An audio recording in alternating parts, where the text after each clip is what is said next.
আমরা যেন কেউ না ভাবি এই সংস্কারটি সরকারের এজেন্ডা, এটি ভাবাটা একটা মায়োপিক ধারণা হবে। এই সংস্কারের প্রস্তাবনাগুলো আমাদের জাতীয় আশা আকাঙ্ক্ষারও প্রতীক।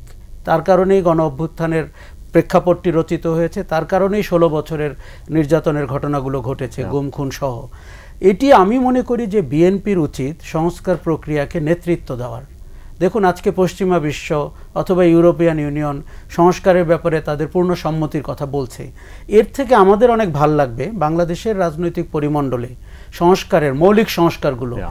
দেখুন, আপনি অনেক ধরনের সংস্কার প্রস্তাবনা বাজারে রয়েছে, সবগুলো যে আমাদের জাতীয় জীবনে খুব গুরুত্বপূর্ণ বা সবগুলো নিয়ে বিতর্ক হতে হবে বা চিন্তা করতে হবে তা কিন্তু না। কিন্তু যেই সংবিধানে স্বৈরতন্ত্রের বীজ রয়েছে এবং যেখানে মানুষের গণতান্ত্রিক অধিকারের জায়গা সংকুচিত হয়েছে, সেরকম জায়গা অথবা আগামীতে যারা সরকারে যাবেন তারা যেন ফ্যাসিবাদের কবলে না পড়েন, তারা যেন ব্যক্তি শাসনের কবলে না পড়েন, এরকম জায়গাগুলো আমি মনে করি বিএনপির মতো বড় দলের নিজেদের স্বার্থেই আগ বাড়িয়ে বলা উচিত। এখানে দড়ি টানাটানি করা, বিএনপি এতটুকু রাজি হলো এতটুকু হলো না, সংবাদটি বর্তমানে ওই জায়গায় রয়েছে।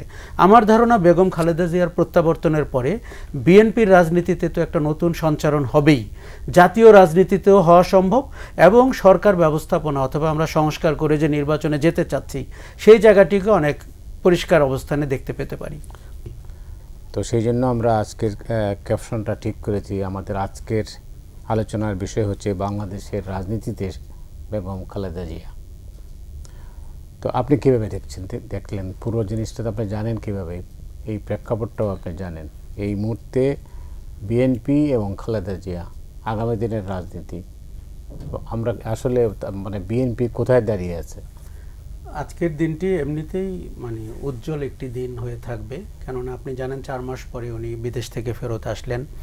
তারও আগের কয়েক মাস, বিশেষ করে 5ই অগাস্টের পরে আমরা একটা পরিবর্তিত অবস্থায় তার বিরুদ্ধে যে রাজনৈতিক মামলাগুলো, হয়রানিমূলক মামলাগুলো, সেগুলো বাতিল হতে দেখলাম, স্থগিত হতে দেখলাম। আর তারও আগে যে 6 বছর 7 বছর তাকে আমরা দেখলাম যে রাজনৈতিকভাবে নির্যাতিত হতে এবং কখনো জেলে থাকতে, কখনো বাইরে থাকতে। কিন্তু যেটি হতে দেখিনি সেটি হচ্ছে যে আপোষ করতে দেখিনি, সেটি হচ্ছে যে তিনি নির্বাচনে তাকে অংশগ্রহণের জন্য চাপ দেওয়া হতো এবং তিনি নির্বাচনে অংশগ্রহণ করতেন না। তাকে রাষ্ট্রপতির কাছে ক্ষমা চাইতে বলা হয়েছিল, তিনি সেটা করেননি। এমনকি সরকারের আনুকূল্য নিয়ে বিদেশ যাওয়ার প্রস্তাবনা তাকে দেওয়া হয়েছিল, সেটি নেননি।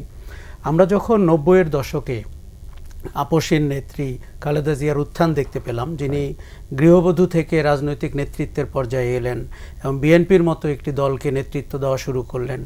এবং আপনি জানেন যে স্বৈরাচার এরশাদের বিরুদ্ধে আন্দোলন, 86-র নির্বাচনে না অংশগ্রহণ করা, যেটিতে শেখ হাসিনা বা আওয়ামী লীগ এবং তার জোটরা অংশগ্রহণ করলো, এইটি অনেকটাই কিন্তু হারিয়ে গিয়েছিল। যে আপোষহীনতাকে মনে হচ্ছিল যে একটি রেটোরিক্স এবং এটি বিএনপি বলতে থাকবে, কিন্তু জাতীয় পর্যায়ে তার ছোঁয়া কম।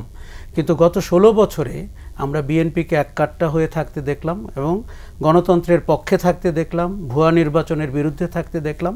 কাজেই তার আপোষহীন ইমেজটি আবার নতুন করে আমাদের জাতীয় জীবনে উদ্ভাসিত হলো।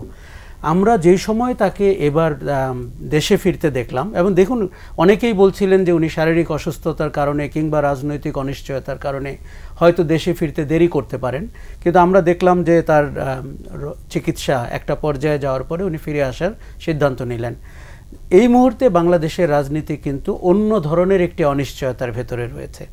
আপনি দেখেছেন যে 5ই অগাস্টের পরে নির্বাচন নিয়ে একটা সংশয় শুরু হয়েছে, কখন নির্বাচন হবে, সংস্কার কত দূর আগাবে, কত দূর আগাবে না, অন্তর্বর্তী সরকার মেয়াদ প্রলম্বিত করবে কি করবে না, বিভিন্ন ধরনের ফ্র্যাকশন তৈরি হয়েছে।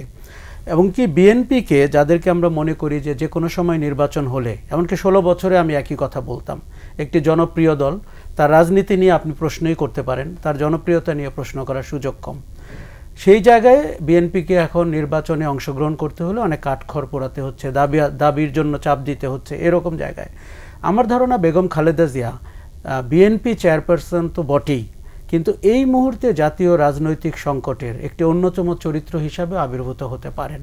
কেননা আমরা যেটি জাতীয় জীবনে মিস করছি সেটি হচ্ছে এক ধরনের ঐক্যের প্রতীক, গণতন্ত্রের ঐক্যের প্রতীক অথবা জাতীয় অভিভাবকত্বের জায়গাটি আমরা মিস করছি। অন্তর্বর্তী সরকারে প্রফেসর ইউনূস রয়েছেন এবং আপনি জানেন যে সরকারটির মেয়াদ সবার মতোই ক্ষণস্থায়ী, বেশি দিন না। আমরা যেন কেউ না ভাবি এই সংস্কারটি সরকারের এজেন্ডা, এটি ভাবাটা একটা মায়োপিক ধারণা হবে। এই সংস্কারের প্রস্তাবনাগুলো আমাদের জাতীয় আশা আকাঙ্ক্ষারও প্রতীক। তার কারণেই গণ অভ্যুত্থানের প্রেক্ষাপটটি রচিত হয়েছে, তার কারণেই 16 বছরের নির্যাতনের ঘটনাগুলো ঘটেছে, গুম খুন সহ। এটি আমি মনে করি যে বিএনপির উচিত সংস্কার প্রক্রিয়াকে নেতৃত্ব দেওয়ার। দেখুন, আজকে পশ্চিমা বিশ্ব অথবা ইউরোপিয়ান ইউনিয়ন সংস্কারের ব্যাপারে তাদের পূর্ণ সম্মতির কথা বলছে। এর থেকে আমাদের অনেক ভাল লাগবে বাংলাদেশের রাজনৈতিক পরিমণ্ডলে সংস্কারের মৌলিক সংস্কারগুলো। দেখুন, আপনি অনেক ধরনের সংস্কার প্রস্তাবনা বাজারে রয়েছে, সবগুলো যে আমাদের জাতীয় জীবনে খুব গুরুত্বপূর্ণ বা সবগুলো নিয়ে বিতর্ক হতে হবে বা চিন্তা করতে হবে তা কিন্তু না। কিন্তু যেই সংবিধানে স্বৈরতন্ত্রের বীজ রয়েছে এবং যেখানে মানুষের গণতান্ত্রিক অধিকারের জায়গা সংকুচিত হয়েছে, সেরকম জায়গা অথবা আগামীতে যারা সরকারে যাবেন তারা যেন ফ্যাসিবাদের কবলে না পড়েন, তারা যেন ব্যক্তি শাসনের কবলে না পড়েন, এরকম জায়গাগুলো আমি মনে করি বিএনপির মতো বড় দলের নিজেদের স্বার্থেই আগ বাড়িয়ে বলা উচিত। এখানে দড়ি টানাটানি করা, বিএনপি এতটুকু রাজি হলো এতটুকু হলো না, সংবাদটি বর্তমানে ওই জায়গায় রয়েছে। আমার ধারণা বেগম খালেদা জিয়ার প্রত্যাবর্তনের পরে বিএনপির রাজনীতিতে তো একটা নতুন সঞ্চারণ হবেই, জাতীয় রাজনীতিতেও হওয়া সম্ভব এবং সরকার ব্যবস্থাপনা অথবা আমরা সংস্কার করে যে নির্বাচনে যেতে চাচ্ছি সেই জায়গাটিকে অনেক পরিষ্কার অবস্থানে দেখতে পেতে পারি।